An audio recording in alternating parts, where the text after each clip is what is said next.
So I would just have to say at the beginning, can you see? Am I sitting right?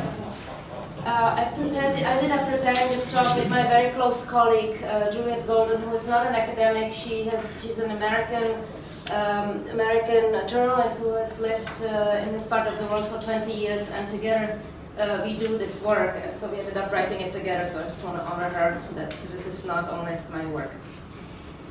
In my lecture, I draw on the approach to the study of neoliberalization proposed by Neil Brenner and Nick Theodore, who argue for a path-dependent character of neoliberal projects and the strategic role of cities in the current remaking of political economic space. They call for research on what they describe as actually existing neoliberalisms, an approach that stresses the contextual embeddedness of neoliberal restructuring projects insofar as they have been produced within national, regional, and local contexts defined by the legacies of inherited institutional frameworks, policy regimes, regulatory practices, and political struggles. Inspired by this place-specific and situated methodology, I would like to contribute to the discourse on actually existing neoliberalisms with an example from contemporary urban Central Europe. I will focus on the city of Wroclaw, today an iconic success story of Poland's economic urban transformation, and consider the symbolic politics embodied in the city's promotional strategy as a tool of neoliberal restructuring. I will argue that key to Wrocław's symbolic politics of neoliberalization has been a deeply political project, consisting in simultaneous accentuation of the heritage of multiculturalism and political activism in the city's branding, and the concurrent silencing of public memory on those very same issues. This complex process, to which I refer as the containment of public memory, which I will attempt to show in its historical perspective, should enable us to illuminate what Jamie Peck and Nick Theodore recently identified as the non-unidirectional, rolling and roiling program of the always contradictory process of neoliberalization. This is a quote from one of my students, and just leave it in the background, who visited Wrocław. Wrocław, so she compares Berlin as a city of memory to Wrocław as a city of non-memory. Wrocław's dramatic history in the course of the 20th century is a textbook example of the complexities of Central European geopolitics. Situated to the east of the Oder Neisse. Okay, I'll just get up and just show you. Okay, here's Wrocław, and these pink territories. This is Poland today. Okay, read. And that's the former Soviet Union, now Ukraine, Belarus, Lithuania, and here's the Czech Republic, and this is Germany. These territories were Germany before the war, and after the war they were transferred to Poland. And that's the Oder Neisse, famous Oder Neisse, which follows rivers here. And that's the demarcation line that the Allied made and redivided Europe. And Poland lost territories here, about the same size. This is about 180 kilometers wide. So they had territories here and they lost it basically overnight. Situated to the east of the Oder Neisse, which became the demarcation line for the post-World War II redrawing of the European map, former German cities, including the metropolis of Breslau, now Wrocław, became a part of the new post-World War II Poland. Renamed and resettled by Poles, Wrocław underwent profound processes of colonization in the post-war era, which involved the construction of a new master narrative, a heritage policy that relied on a much altered version of collective memory, promoting the idea that Wrocław at its origin had been Polish, and therefore Poles who settled in the city after the war were actually returning to their homeland. Elaborate historical studies were issued that proved that the newly acquired city had been truly historically Polish, and its post-war transfer to Polish hands should be seen as an act of historical justice. Material remains of the former German presence were either removed or Polonized. German and German Jewish monuments and cemeteries were destroyed and sometimes replaced by Polish ones. Streets and buildings were renamed, and German homes were settled by Polish families who had to come to terms with the challenges of living their lives in what was essentially German urban fabric. The paradox of Wrocław lies in the fact that this city, that had been a part of Germany until the end of the war, and therefore was the common stage for the triumphs, traumas, and crimes of Germany's past, in the post-war years was inhabited by Poles, whose historical experience and awareness were radically different. A quintessentially German stage and theater was now occupied by Polish actors and Polish scripts. With the onset of state socialism and the Cold War, the Polish script required the squelching of the enormous archive of cultural memory embedded in the city and the imposition of a new master narrative and public memory whose bonding force drew on an entirely different cultural memory that initially did not have any connection to the place.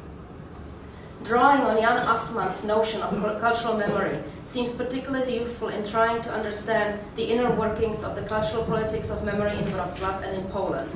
Assmann, on the one hand, distinguishes cultural memory from communicative memory, which for him is essentially an embodied memory with a generational span.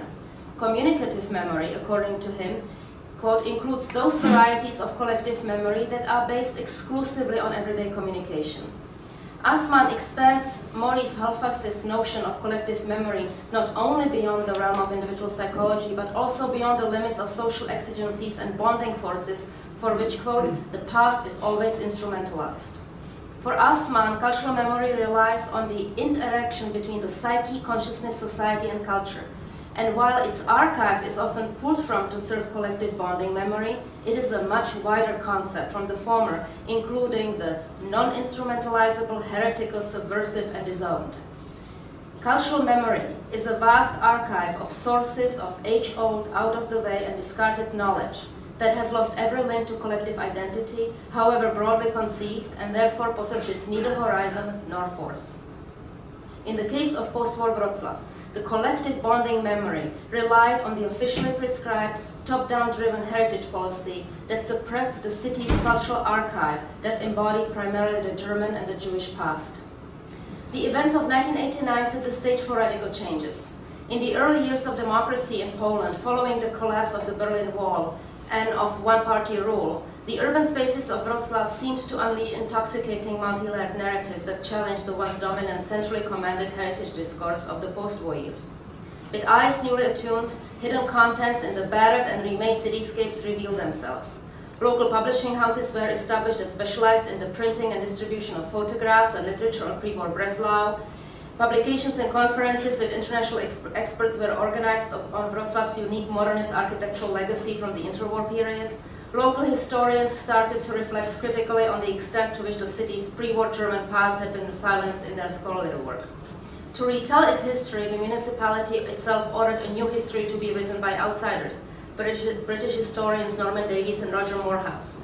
A wave of German nostalgia tourism began, with people visiting their families' former homes, interacting with Polish inhabitants, and undertaking joint efforts at preserving pre-war monuments. Finally, in the spirit of birth of the internet era, an enormous public forum was created where people could share their own archives on the city that spanned the distant past to the Polish present. As a result, the city's archive of cultural memory began to emerge in this period of transformation as a palimpsest of cityscapes that seemed to invigorate new notions of collective identity and citizenship, informed by new pluralistic imaginaries of place. The events in Wrocław were not isolated. They echoed similar changes throughout Poland and other countries, as issues of memory and forgetting had, at the time, and I'm quoting Andreas Huyssen, emerged as dominant concerns in post-communist countries in Eastern Europe and the former Soviet Union. The crumbling of state socialism brought to an end the exclusively top-down state-driven policies on heritage and collective memory, releasing with full force grassroots and locally animated explorations of the multifaceted archives of cultural memory. However, it is important to emphasize that, and this is rarely spoken about, that this process actually began earlier, when in different countries of the former Soviet bloc, we saw the emergence of civil action that included the growth of interest in alternative interpretations of the past that helped create foundations for the processes of democratization that were launched on the political level in 1989. The rereading of cityscapes in places like Wrocław began in the last decade of state socialism, when issues tied to historical memory and forgetting and urban spaces began shifting from the private sphere to the public realm. I see this shift as the prelude that prepared the groundwork for the subsequent events and approach to memory in the immediate aftermath of 1989 that seemed to favor a bottom-up approach to the past and held a promise for pluralistic formation of collective memories. This period of decentralization of memory coincided with the decentralization of local governance in Poland in the 1990s, which allowed for the formation of local city councils and the direct election of city mayors. These legal changes led to the delegation of various local public functions from the state to the cities and regions, and the opening of the city treasury to local tax income. In the last 20 years, Polish and other Central European agglomerations have become important players in the neoliberal landscape of the Central European economy, culture and politics.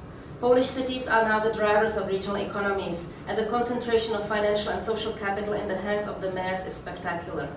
Wroclaw, the fourth largest city in Poland, has experienced an unprecedented urban development. The current mayor of Wroclaw, Rafał Dudkiewicz, has been repeatedly featured in the national and international media as one of the most successful managers and politicians in the country, leading a city with a record absorption of European Union funding and attractiveness to foreign investors. Central to Wrocław's economic success, I argue, was a carefully selected and nurtured cultural politics focused on creating the city's internal and external image as a place open to other cultures. This strategy implicitly drew on an openness to the archives of cultural memory of the non-Polish past of the city. It was in the context of this heritage strategy that Norman Davies and Roger Moorhouse were commissioned by the first democratically elected mayor of the city to write Wrocław's official history. The book, called Microcosm, projected the city's self-representation as a multicultural metropolis of the Polish borderlands. The city's official promotional slogan, Wrocław the meeting place, or Wrocław the city of encounters, came to embody Wrocław's self-portrayal as an open and friendly place also to the outside and outsiders. This branding, I argue, has facilitated Wrocław's economic strategy, focused on attracting foreign investments and large international events as the drivers of the local economy. Not only has the city celebrated great success in attracting investors, but it has recently won in several European and worldwide competitions to host large international events, including the European Soccer Championships, the European Root Cultural Capital, and the World Games. Wrocław is thus a good example of a Central European city that has been successful in the practice of place marketing, a key element of neoliberal urban economy which thrives on intercity competition for a privileged position on the global market. Central to these cultural and economic processes were political goals of promoting Wrocław as a European-minded city to the international community. Wrocław the meeting place, a slogan and a strategy, has created the city's image of cultural openness and has helped inscribe it as an important urban hub to the European-wide integration process. Sociologists from the University of Wrocław demonstrate that this marketing strategy has also worked on the inside. In their research, they show that while Wrocław continues to be ethnically and religiously homogeneous city, Poles who live in the city consider it to be multicultural and look upon themselves and their community as more culturally open than the rest of Poland. As sources of multiculturalism, respondents mostly refer not to the presence of minorities in the city, but to the number of international visitors and Wrocław's historical heritage, while their knowledge of local history that goes further back than 1945 is actually very low. The authors also point to a remarkable correspondence between the language used by respondents in revealing their ideas on the city's heritage and the marketing discourse of the municipality, leading them to the conclusion that multiculturalism functions as a form of a myth, both on the inside and the outside. This finding is congruent with recent historical work that has noted a wider tendency in contemporary Poland to once again ascribe authorities with the role of the creator of memory. Historian Robert Traba, for example, insightfully defines a process whereby the state has come again to be looked upon as the heritage setter, and defines this as the undoing of the democratically participatory nature of memory work that characterized the period immediately between and after 1989. The borders of collective memory once expanded for a short period in the 1980s and 1990s through various participatory social, intellectual and cultural initiatives to include the memory of previously excluded others are now being redrawn in narrowest of terms with deep implications for contemporary local and national identity and citizenship. In the absence of actually existing cultural diversity, characterized by the cohabitation of people of diverse cultural backgrounds, contemporary policy of Wrocław multiculturalism in the context of the culturally homogeneous Wrocław draws from the German past as a representation of diversity and multiculturalism. However, I argue, while this strategy is successful in terms of city marketing, it does not encompass serious consideration of the archives of cultural memory and is, in fact, a form of neoliberal heritage politics that I propose to identify as containment of memory. In order to illustrate this process of memory containment through public policy, I draw on my ongoing work in urban educational anthropology and discuss 3 examples of urban sites in Wroclaw which I study with my students. I will focus on the Old Jewish Cemetery, the Monument of Shared Memory, and Wroclaw's Dwarfs, a multi-sited phenomenon of Wroclaw's symbolic politics of containment, with which I will close my talk. Arguably, one of the most significant places of memory in Wroclaw is the Old Jewish Cemetery. This cemetery, however, does not enjoy a prominent place in city promotion that boasts multiculturalism and openness. This status is reflected both in the state of the monument's preservation and in the way it is avoided as a source of knowledge about the history and memory of the city for today's citizens and visitors. The cemetery, off the main tourist path and outside of the strict historic center, encapsulates the duality of the cultural politics of memory in contemporary Wroclaw and Poland. On the one hand, visitors cannot help but be moved by this impressive world apart, a city in a city. On the other hand, its unkempt and totally isolated state, hidden behind crumbling graffiti-filled walls, reflects the problematic position that the history to which it speaks occupies in the hierarchy of priorities of today's policymakers and city marketers. Opened in 1856, the Old Jewish Cemetery served as the main burial place for the Jewish community of Breslau until 1902, when a new cemetery was opened on the western edges of the city. The last recorded burial was 1942. Filled with exquisitely carved gravestones and monumental architectural feats, including mausoleums to the wealthiest families, many of whom were patrons to the city, the cemetery holds the possibility of filling in blanks about an important period in the city's development from the last half of the 19th century to World War II, when Breslau's Jewish community was decimated. Another important aspect related to the heritage of today's Wroclaw is that of the more than 70 German cemeteries in the city after the end of the war, only 2 survive to this day. For today's citizens of Wroclaw, after half a century of Polonization, when most of the traces of the German past were thoroughly and successfully erased, in the spirit of openness, the 2 Jewish cemeteries are the keepers of the complex and captivating story of Wroclaw's German past. The current state of the Old Jewish Cemetery is an outcome of the following historical developments. First, the destruction of the German Jewish community of Breslau during the Holocaust. Second, the devastation of most of the city of Breslau in the last month of the war.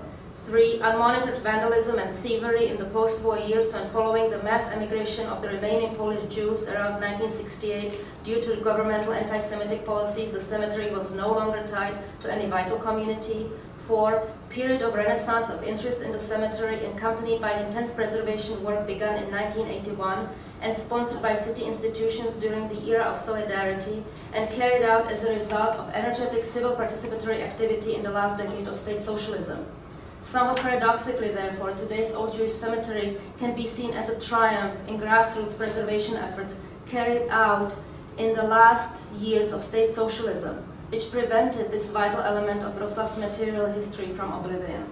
However, it is important to underscore that for the visitors to the cemetery today, despite the magical quality that emanates from overgrown ruins of an undefined past, the cemetery is in a pitiful state, and the dynamism tied to previous preservation efforts has long ago extinguished. This state is reflected in comments of American students whom I bring to the cemetery. Sorry, I guess I didn't put it in here. Sorry, my mistake.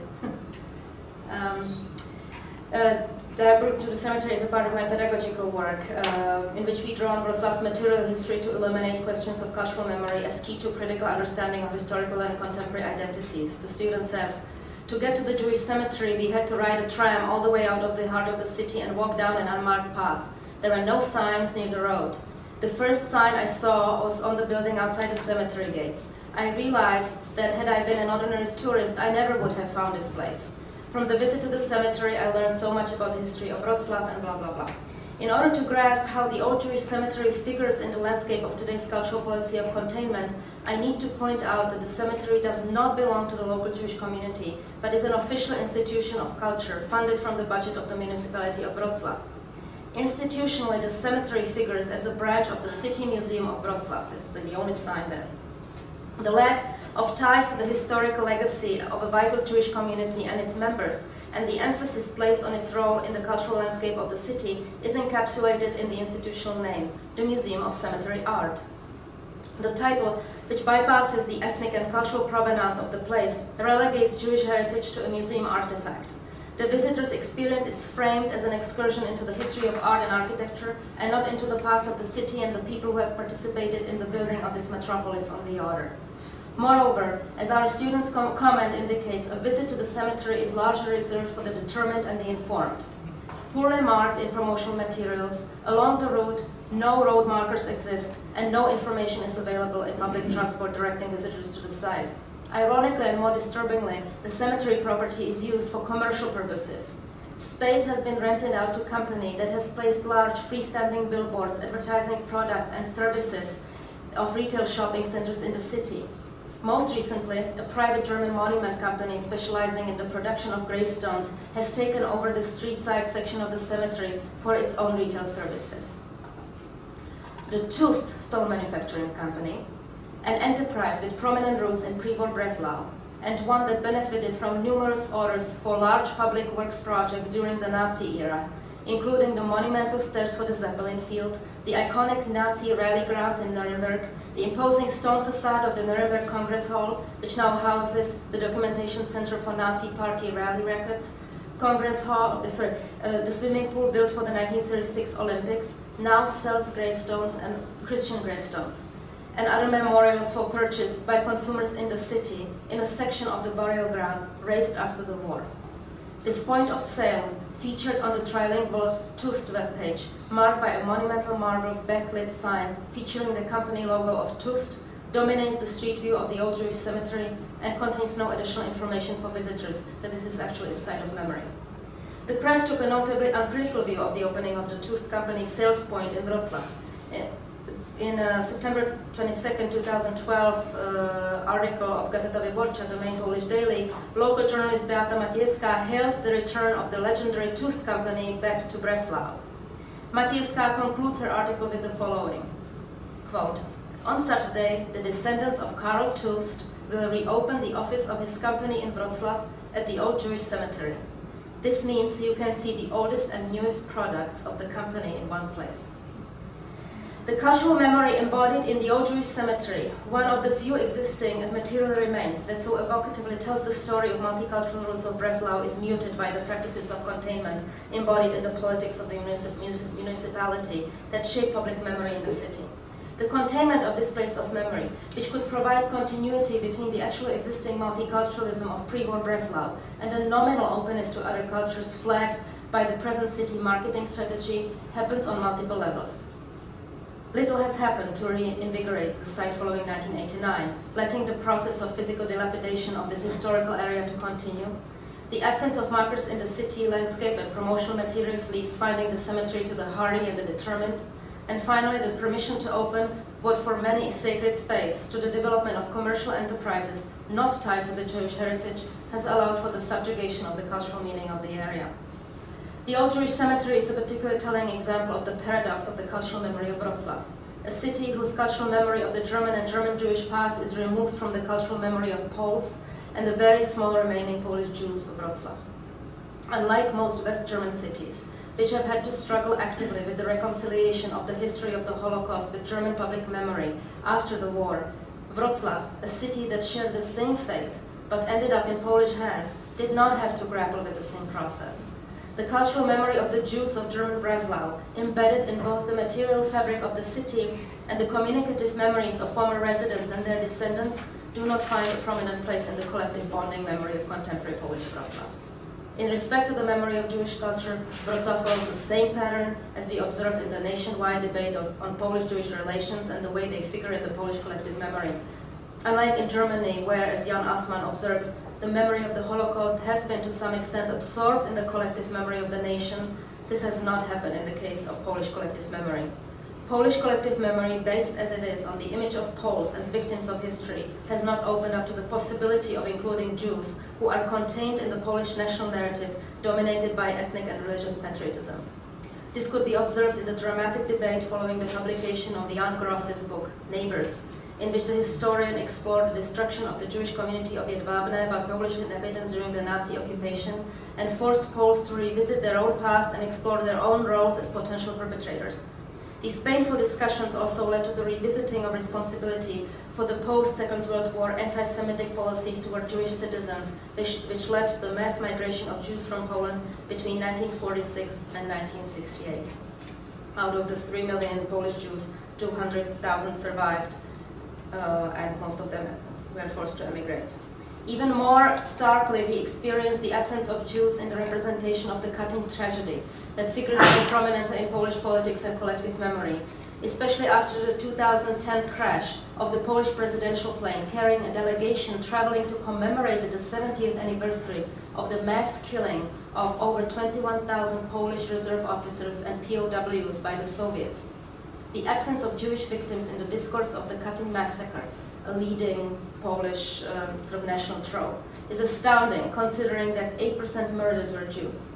The containing of cultural memory of the Jewish heritage in Wroclaw cityscapes can be seen as an element of this nationwide turning away from the very difficult work of revisiting the past and opening up of the realm of Polish public memory to include the suffering and contribution of the ethnically and religious other. Another intriguing example of the cultural and politics of memory containment in today's Wroclaw is the Monument of Shared Memory. Unlike the old Jewish cemetery, which is marginalized as a site of memory in the city policy, the Monument of Shared Memory occupies a privileged position as a flagship of the city's official openness to multicultural past. The monument was erected in 2008 by the municipality in a park in the southwest part of the city. Since then, the mayor and other city officials have repeatedly referred to the monument in their public presentations and regularly take foreign delegations of visitors to the monument on official tours of the city. I want to argue, however, that contrary to its name and alleged purpose, the Monument of Shared Memory does not function as a living site of memory. On the contrary, it has served to contain the work of remembering and hold the possibility of inspiring practices and deliberations tied to the hard work of public memory. The genesis of the idea for building the monument was both ideological and practical. Since the end of the war, and especially in the 1970s, more than 70 German cemeteries were razed as a result of destroyed as a result of official decisions and national policy. Inherent in the destruction of hundreds, thousands of graves were concrete questions concerning the fate of decaying human remains, but also of the gravestones themselves. In the 1980s, the city faced the problem of removing thousands of German gravestones to expand the municipal cemetery. In an effort to rid itself of the problem, the city gave the right to these gravestones, many of them of artistic value, to a private stonemasonry company in exchange for their removal and preparedness to making them available for public works projects. For example, some of these stones were used as stone tiling in one of the historic rooms of the City Hall in the 1980s, while in the 1990s they were used to make the stairs in the entryway of one of the Social Security offices. By 2000, however, reports of large piles of remaining gravestones situated in a village on the edge of the city, where the company had its headquarters, crept into the press, forcing the city to address the problem. Not able to stifle the controversy and its potential impact on the public image of the open city, the outcome was a public architectural competition for the construction of the Monument of Shared Memory that would incorporate a representative selection of these stones in a memorial to the destroyed cemeteries of the city. The winning design, erected in 2008 in the Grabyszyński Park at the site of a former cemetery, features a 60-meter-long granite wall. As a concept, the monument, which cost 4 million Polish zloty, about $1.3 million public money, aims to honor representatives of all faiths who lived in the city and whose remains were buried in the urban necropolises in the pre-World War II era. Mounted in the granite wall are therefore single stones, which were allegedly selected from among the enormous piles of gravestones sold into private hands. The monument also includes a large granite panel with an engraved list of the destroyed cemeteries and another one with the following sign in Polish and in German. Now listen to this. To the memory of former citizens of our city, buried in the no longer existing cemeteries. This text is signed People of Wroclaw. As important as the gesture of building a monument to destroyed cemeteries may seem, I argue that the Monument of Shared Memory serves rather to contain than inspire the work of memory. This containment, which I see as characteristic of Wrocław's politics toward memory, is evident on multiple levels. First, nowhere in the narrative section of the monument do we find a reference that the cemeteries were actually destroyed, and by whom. There is a certain anonymity to the drastic polonization process inherent in the monument, but one which is not explicitly stated and actually almost ignored. As a result, the sign absolves today's people of Wroclaw of the need for critical reflection on historical responsibility. The shrewd phrase makes the brutal physical destruction of cemeteries, which many Poles living in the city today must have witnessed, seem like an unexplainable disappearance carried out by an intangible entity. Secondly, nowhere in or near the monument do we find a mention that the structure is located on the grounds of a former crematorium and one of the destroyed cemeteries that it commemorates. This absence of physical markers, however, is true for the whole of Wroclaw. The former German cemeteries were in prominent places throughout the city. Many of these properties were redeveloped for commercial purposes, others were turned into parks. However, people who live or visit Wroclaw today do not know that in the daily practices of moving through the cityscapes, they are stepping on the remains of peoples that had been buried there in the past, whose burial sites are no longer marked with gravestones, which were shipped away and used for other purposes. Finally, the site chosen as a location for the Monument of Shared Memory is in fact isolated from the daily life of the city and inhibits the practice of remembering, which relies on people interacting with the physical monument. Once again, I refer to the insightful reflection of one of our students, who comments on the fact that you really cannot get to the monument. She says, to visit, I'm not sure if it was simply a question of space, but it did not seem like the public was at all welcome to the memorial. The 60-meter-long granite wall is tucked away in the middle of a suburban park, detached entirely from one of the largest functioning municipal cemeteries in Wroclaw, which is frequented by crowds of people as a part of the Polish tradition of visiting and caring for family graves on a regular basis.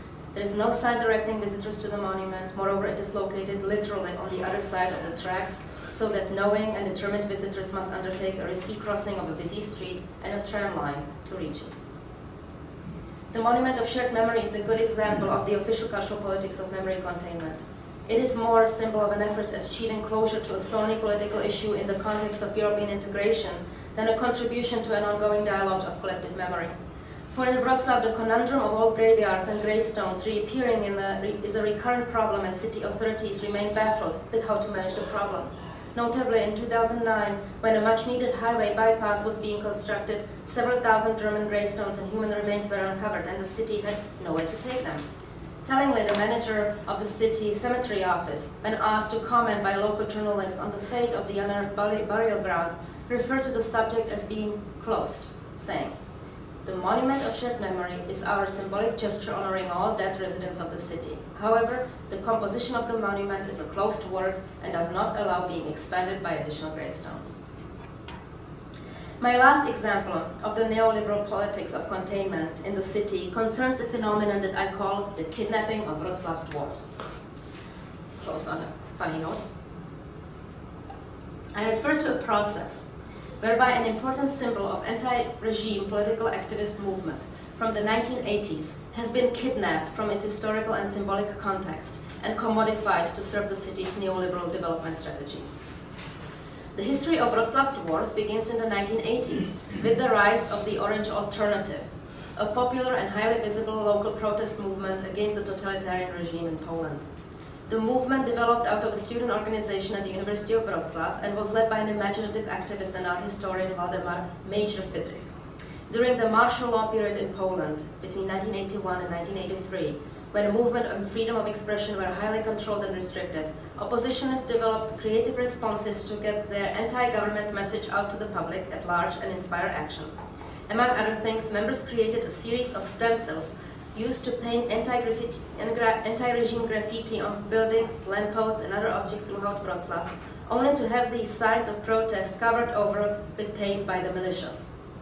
In response to these official moves, on the night of August 30th through 31st, 1982, Friedrich and his friend headed to a power transformer station where graffiti had been painted over by the militia forces and proceeded to spray a white and orange-colored figure of a dwarf over the layer of grey paint.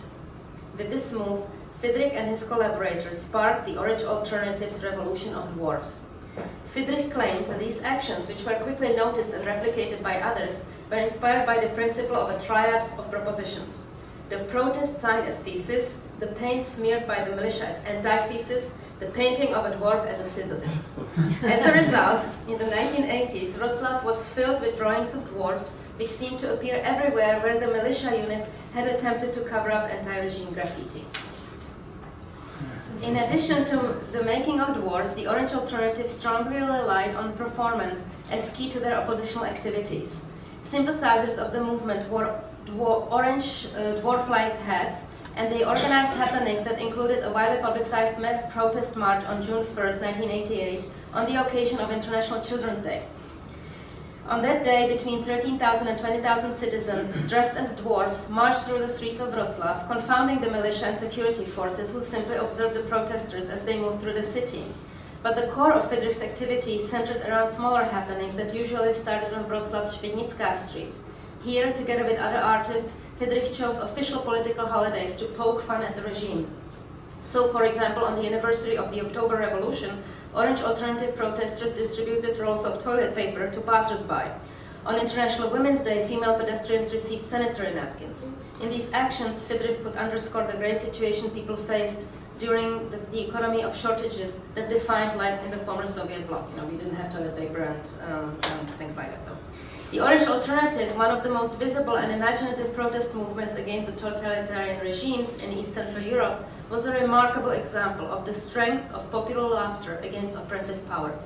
Sympathizers of the Orange Alternative ridiculed power that treated them with seriousness.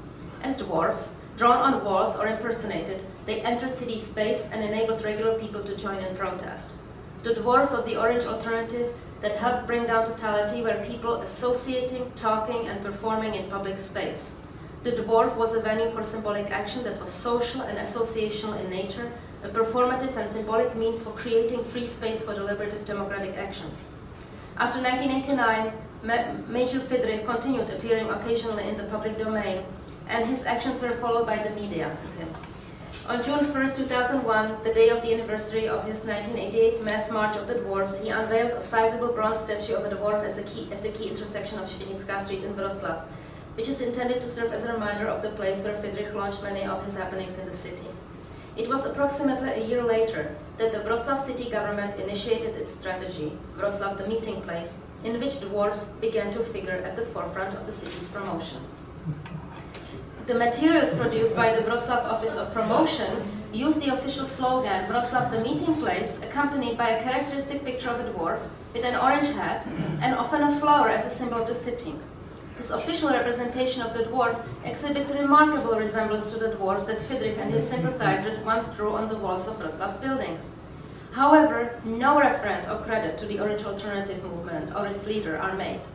The drawings were prepared by the owner of a commercial advertising agency that was commissioned to create the city's visual identification system, and that later became the source of the majority of the city's official promotional materials. The same agency operates the official tourist information offices in Wroclaw, where you can buy dwarf-related publications and promotional products, such as cups, keychains, pens, t-shirts, or books. You can also buy city maps that encourage you to visit the city following a path of dwarfs. Little bronze statuettes that have since mushroomed throughout the city. The official plan of the City of Dwarfs, Plán Miasta Krasnoludków, published by the agency, features the names and photographs of 79 bronze dwarf statuettes, as well as their location on the city map. The dwarfs' names usually refer to places where they are placed and to public and private institutions that paid to have them produced. And so you can see cinema lover in front of a cinema complex, newlyweds in front of the marriage registry office, book lover in front of the public library, lawmaker near the University's Wrocław School, luminance dwarf at the Energia Pro Electric Company, or insertik in the insert company building, or bank clerk at the bank, or even solidarity dwarf in front of the Solidarity Trade Union's headquarters. Despite the striking resemblance, here's the fire department, despite the striking resemblance between the official dwarf of the city and the one popularized by Friedrich and his followers, acknowledged also by the court, the real-life delinking of the former from the latter is almost complete. There is nothing in the material space of the city or the official and commercial representations of dwarfs that makes clear reference to the dwarf as the symbol of the Orange Alternative, a popular protest movement against state authorities. Friedrich has lodged many protests against the city's actions. In one official response, the director of the City Office of Promotion wrote, quote, "Dwarfs were in the world before he was. The major is not their owner. They were sighted on the borderlands of Poland and Germany, and as every race, they have spread and multiplied. The orange alternative was their bridge to taking over Wroclaw." End of quote. So, instead of linking the dwarfs to the battle against the totalitarian state and their political and performative past, the official municipal rhetoric puts forth an alternative narrative more commonly associated with the language of fairy tales. Through the miniature bronze statuettes scattered throughout the city and in the simplistic printed materials, dwarfs are relegated to the world of fetishized fantasy. The dwarfs that once served as a refined means for deliberate and associational action on the part of the citizens, and that helped lay the foundations for participative democracy, have been turned into commodities that help sell the city on the global neoliberal market of intercity competition. And it is through this process of contemporary fetishization that the dwarfs, the former symbols of a multifaceted and highly effective popular movement against the totalitarian regime, have been kidnapped. Kidnapping here is the term I use to refer to the process whereby the symbol's meaning and historical legacy is turned into a commodity, disempowering it by depriving it of its meaning for collective memory and social action. In a paradoxical neoliberal twist, the kidnapping has allowed for the dwarfs' epidemic multiplication.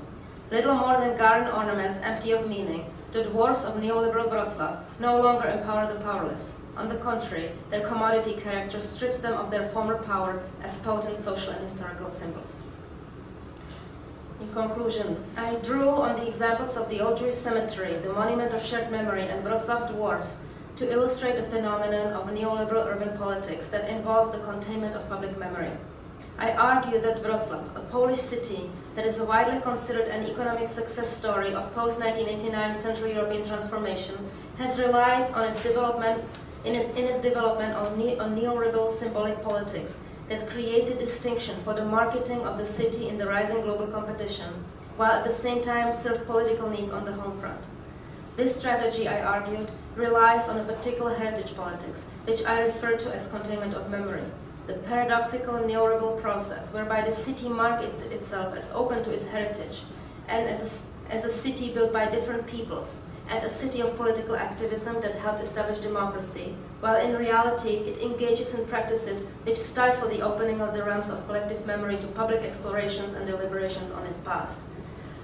Drawing on Jan Assmann's concept of cultural memory, I argue that these developments are a reversal of a process that we observed in the decade that began in the early 1980s, during which we saw the flourishing of an organic work that drew on the city's expansive archives of cultural memory, creating the conditions for the opening of public memory. In today's Wrocław, we see the restoration of control over public memory to the hands of authorities at the expense of public memory's important role in fostering pluralistic conceptions of participatory citizenship and democracy. The symbolic neoliberal politics has implications for future development of democratic society at a critical phase of the European integration project. At the time of rising nationalism, xenophobia, and race-related violence, the city's ability to tackle issues tied to multiculturalism and diversity of the past can be a measure of how it will deal with complex problems related to increasing ethnic diversity of European urban spaces. In fact, the trap that Wrocław has created for itself through the politics of memory containment is already manifesting itself. This city that has marketed its openness and multiculturalism is today considered a seedbed for the leadership and activities of ultranationalist Polish movements which engage in xenophobic and anti-Semitic violence in the public realm and raise questions about how the multicultural Wrocław will be able to deal with the challenges to free society. Thank you.